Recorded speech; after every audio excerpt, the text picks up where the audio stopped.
Yes, just first your evaluation of Lathan Ransom and how he played when he got in the game. Andy, it didn't surprise me. Lathan's had a great fall camp. He practices well. He loves what he does. He prepares well. So what you saw on Saturday did not surprise me. Coach Knowles always talks about his trigger. Can you elaborate more on that and how you've kind of coached that up? I mean, he just is a football player that's very instinctive. I mean, you know, and so when he goes, he goes. And obviously he has a great impact when he makes plays on the ball and stuff like that. Fourth row middle, Pat Murphy, 24/7 Sports. Following up with Lathan, obviously Josh starts the game. There's the play that everyone sees, but how much was Lathan in the game plan ahead of time? How much did that have to do with how Notre Dame played? I mean, the two of them seemed to kind of step in for each other, so how much was that part of your plan beforehand? Pat, you know, for Lathan and Proctor, you know, I'll go into the game plan more so how did they prepare during the week. You know, Proctor's a phenomenal player, great young man, got a huge role on this football team. And I love him. I trust him. Lathan, I feel the same way about. And so it wasn't planned accordingly like that, but what I wanted to do was just calm Josh down, you know, and Lathan ended up playing, you know, quite a bit because he got in rhythm. But by no means, both of them, we need both of them to do what we need to do this year. And when you have a guy like Josh specifically, misses almost all of last season, comes back, big game, how do you then, like you said, calm him down, but how do you then address that with him to get that message? Hey, this is still, you're still a big part of this. Right. You don't want to lose him mentally. No. Josh was great on the sideline. He was phenomenal. You know, one of the things, you know, we talk about brotherhood, being selfless. He was great. Met with Josh like I do every guy that I have in the game or didn't play, and just kind of got his thoughts. But he was great. He was in here this morning watching film. He was in yesterday watching film. So he's preparing like a pro, and that's what we talk about. So he was great, and that's what we talk about, that it's going to take all of us in order to do what we need to do as a football team and as a defense. Fifth row right, Jeremy Birmingham, Rivals. Hey, Perry, last week we asked, someone asked Jim about how if he'd take a moment to sort of absorb being a part of that game on Saturday night, and he said no, but now that game's over and you guys can tell the truth, do you feel like there's a moment on Saturday when you kind of were just in awe of being in that setting and with your family there? Just what did it mean to you to have that opportunity? Well, first and foremost, we're at the Ohio State. So that's in itself means something. And for myself to be able to be here, have the opportunity to go out with this football team, with these coaches, with Coach Dave being our leader, and just having an opportunity for my family to share that moment, the magnitude of that type of game, and us come out victorious for Buckeye Nation, priceless. Did it match up the expectation you had for the last 10 months of what that game would be like walking on the field of Ohio State? You know, you always have visions and dreams of what it really is going to be, but, I mean, you know, with all the star power, all the former players, and just how Buckeye Nation showed up and how loud it was and how our players kept even-keeled and stayed poised amongst the whole game, you know, the ebbs and flows of the game. I mean, it was awesome. And one memory I'll always remember, but first and foremost is because we got win number 1 of the 2022 season. Front row middle, Bill Rabinowitz, Columbus Dispatch. Perry, you guys worked as a staff for 9-10 months for that game in preparation for the season. How do you think everything worked kind of mechanically in terms of you guys meshing, Jim upstairs, and that kind of that whole thing? I mean, we're pros. I mean, everybody understands their role.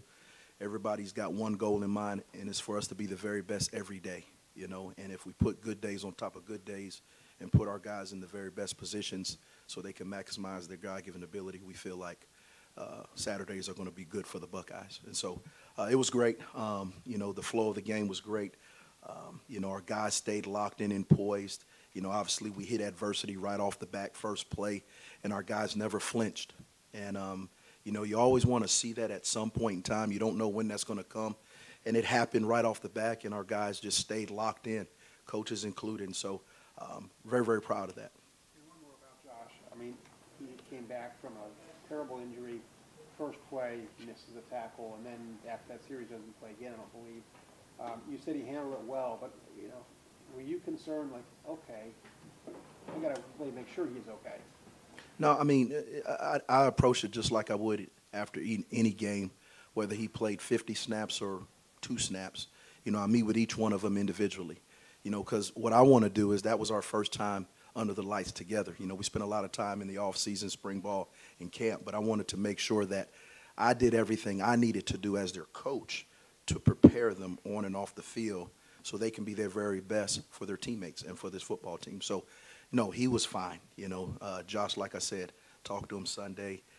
He was in there yesterday watching film. I met with him this morning and watched film. So he's ready to go, and that's what you love about him. He's resilient, and he's ready to put his best foot forward. Front row right, Austin Ward, Rivals, 97.1 The Fan. Perry, you're the expert. How many times was Ronnie Hickman ever out of position on Saturday? He could play better, believe it or not. Okay. There's always room for improvement. The thing I love about Ronnie is he's really, really stepped up his game off the field as far as in preparation, his mentality, studying the game, understanding what to look for. And obviously you can tell because he's playing extremely fast. And I love the young man because he's put in a lot of time, effort to really, really hone in on the things that he knew he needed to do going into this season. We've asked about all the other safeties, and so maybe it's like Ronnie is taken for granted or something at this point. But I know that's not the case for you. There seems to be a high level of trust for this defensive staff and what Ronnie can do. Absolutely. And he's earned that. And, you know, we've earned his trust, you know. And like I said, he goes to work every day, you know, keeps his head down. And the thing I love about the room is they all want to be coached. And they want real feedback. They don't want to hear how great they were. They want, Coach, what can I do to be better? And when you have something like that, that's special. Second row right, Doug Lamerise, Cleveland.com. Perry, can you maybe just take us through the prep, the game plan when you have a tight end like Michael Mayer, and what you guys wanted to do with him and how you guys think you executed it? Because, you know, he made some catches but didn't put up a ton of yards. What was the plan and the execution? First, he's a great player. He's going to make a lot of money one day. But we just studied his habits. We studied his tendencies. We knew exactly where he was going to be. You know, I told the guys, hey, if he makes a catch or two, just keep hitting him, keep being aware of where he's at because it's a 4-quarter game. And the guys embraced it, you know, the competitive excellence, the wanting to compete against the very best, and, you know, they relished that. And so, you know, he made a couple of catches, but I thought overall we bottled him up and we did what we needed to do in order to come out with the victory. And Jim Knowles up in the box, what's his communication like? Is he nice and calm during the game? Is he Absolutely fired up during the game? Everybody on the sidelines got ice water in their veins. Like I said, you know, you build that trust in the off season, in the summer, and during camp. So when we get to when the lights are on, nobody flinches. Everybody's even keeled, and we're able to make adjustments. We're able to get on the board and know exactly what we need to do if something did break down, and there was no panic. And the cool thing is to look young men in their eye, and they see that, hey, these guys got it. And now we just got to go out there and continue to execute. So there was no issues there. You're saying that when the players look at the coaches in game and say, these guys know what they're doing, listen to them, and this is going to work. Absolutely. How vital, does that always happen? How vital is that for players to be able to look at coaches and say, we know these coaches know what's up? You know, I think it's about your preparation during the week. When they see it on film and they practice it, and then when it gets under the lights and they're able to see it live and in color, that means something to young men because they're saying, you know what we worked on, what we practiced, what the coaches told us that was what was coming, it actually happened. And when those things continually happen, the confidence of a young man, of a defense, of a team skyrockets because now they know exactly, hey, we just need to come to work and prepare the right way, and success is inevitable. Right behind him, Cameron Teague, The Athletic. Perry, you knew obviously coming into this game you had talent, you had depth at the safety position, but when you see it in a game like that, and on the first game of the year, you see Lathan coming for Josh and Ronnie everywhere, what's that like to see it for the first time and see that depth really come to fruition? I was more proud because we were tough. We were physical. They felt us, you know, and that's something that we talked about in the off season, all summer and all camp, that, you know, yeah, we're talented, but that only gets you so far. We need to be physical. We need to be tough, not only physically but mentally. We need to understand when adverse situations hit, you know, stay locked in and keep grinding. And so I'm more proud about that we really, really stepped up to the challenge of being able to respond when adverse situations hit, and also being able to be physical and tough and make sure that they felt us at the end of the game. Well, and kind of off that, after that first play, after that first big play when Josh was that tackle, do you talk to the guys in the secondary about, did you have to talk to them about kind of coming back from adversity, or is that something that they were able to handle by themselves? No, we handled it together. We as coaches are in it with them. It's not coaches and players, it's us. And they felt that. They saw that. And they really don't get it until they're actually under the lights with you when it really matters. And all you've been telling them, it came to fruition because they actually got to see it.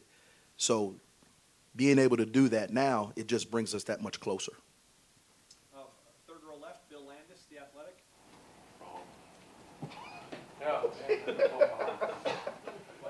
Wrong guy. It's okay. We're ready to end this right now. Early in the game, when Lathan stuck Bear on that third down stop, and he stopped a guy who's 60 pounds heavier than him, kind of dead in his tracks, what kind of tone did that set for, maybe just your safeties in general, but I'm assuming that kind of permeates through the entire defense. Just what did you feel in that moment? Absolutely. You know, first and foremost, it was a money down. So they had already had a tendency. That's who they wanted to get the ball to. You know, so we knew that going into the game. And so for Lathan to do that, it's just more than anything. We talk about being BIA. You know, so every day you wake up, every day we come in this building or outside this building, every time we take the field, there's a representation of all the great DBs that have come through here. So when we say best in America, that's a walk of life. That's who we are, and that's what we believe, and that's how we have to be each and every day. And so, like I said, it doesn't surprise me because of all the hard work, the preparation that Lathan and his teammates have put in each and every day that nobody sees. You know, and so we talk about it all the time, unseen hours, unrequired work. That's real. We live that. It's not something that we just say, but we actually live it every day. How does a guy like Lathan, physically do that when he's just, you know, he's not the same stature as Michael Mayer? He's given up quite a bit there, but, you know, they tried it and one guy went backwards and it wasn't Lathan. How does he do that? Coach Mick, weight room, desire, heart, you know, and we only going to play one way. We will be physical. We will be tough. We talked about it, and we want to put it on display. I don't know what you heard, but that's Bill Landis from Rivals. Third row middle, Jack Emerson, Buckeye Sports Bulletin. Hey Barry, when you have a guy like Tanner who has so much experience in the system, you know, in a big game like that, when the crowd's wild, how important is it to have a guy like that to maybe calm guys down and maybe be an extra coach on the field in a game like that? You know, I think it was more just, you know, the build up to the game. You're always concerned about that as a coach just because of the build up. I mean, it's a big time game, top five, you know, 2 top 5 teams going at it on primetime TV with all the star power around. I mean, you can get caught up in that. So Tanner's done an excellent job since he stepped foot on campus. You know, he's a very, very mature young man, very smart, and he's embraced our culture from day one. So to have him on the football field is awesome. He does a great job in practice. He does a great job in meetings. Fourth row right, Tony Girdman, Buckeye Huddle. Perry, when we look at the schedule, we see, oh, you guys might have to play a third linebacker against this team, a third linebacker against this team. You guys didn't do that at all. I was going to ask how proud you were of your guys, but we already know that answer. What's the conversations among the safeties and you guys afterwards? That you guys held them to 2 yards of carry, and then you did it with 3 safeties instead of 3 linebackers. You know, like Jim said from the very beginning when he got here, we're a safety-driven defense. So there's a premium and an expectation on each and every safety, just like each and every defensive player. We all have our roles, and we talk about being champions in our roles all the time. And so they knew what the challenge was when they got in the big personnel people, and, you know, they were willing to step up to the challenge, which I didn't expect anything different from them. to actually then see it? Like, how much better do you feel about the next time you'll see it, or the next big game that you'll be facing it? I'm focused on the Red Wolves right now, but we'll be ready. Second row left, we just have time for a couple more, folks. Second row left, Stephen Means, Cleveland.com. But we've heard Knowles' stance on rotating versus just playing the starters. Was Saturday more of first big game, you just kind of went with who you trusted, or is that what we should expect going forward? You kind of ride the hot hand, whoever plays. I coach with my heart, and I coach with feel. That's one of the things I love about being on the sideline, because I'm able to look guys in their eye, and I'm able to really, truly get a good feel for what's going on during the game, the body language. That's just how I operate. So I don't go into any game with any preconceived notions of this is what I want to do on this series, this guy's going to go in, because the ebbs and flows of the game are different. I mean, we played 28 plays in the first half. You know, we played 21 plays in the second half. Now, you know, we didn't expect that. We knew they were going to try to slow the game down, but to that degree, so that meant we were getting off the field at a really high rate. And so, you know, but I don't go into any game, this is what I want to do. It's just really the flow of the game. Front row right, Joey Kaufman, Columbus Dispatch.